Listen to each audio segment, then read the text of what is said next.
Ellen Adarna may patama kay Derek Ramsey? Muling naging sentro ng online chismisan si Ellen Adarna matapos mag-post ng cryptic message sa kanyang Instagram story. Sa kanyang post, naglahad siya ng mensahe tungkol sa group chat at sa isang taong sana'y nagpapakatotoo kagaya ng kanyang ipinapakita sa camera. Natatawa ang group chat at nasabi na lang talaga, sana talaga ganyan siya sa totoong buhay. Sana talaga kasi, ang buti-buting tao sa camera. Say nito. Wish namin sana ganyan ka talaga. Yung lang yung wish namin sana maging ganyan ka talaga kung ano ka sa camera. Promise, dagdag pa ni Ellen.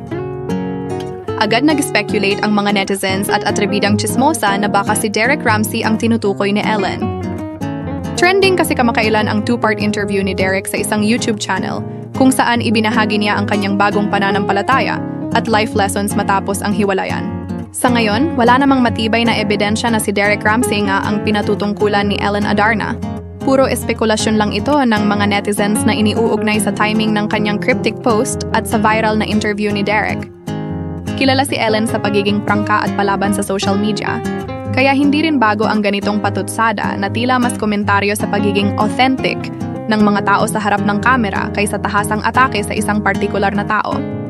Hanggat hindi siya nagbibigay ng klarifikasyon, mas makabubuting ituring ang post bilang personal na saloobin ni Ellen tungkol sa pagpapakatotoo, hindi bilang direktang patama kaninuman. Maraming salamat sa panonood ng aking video. Kung nagustuhan ninyo, huwag kalimutang mag-subscribe. Kita-kits ulit sa susunod.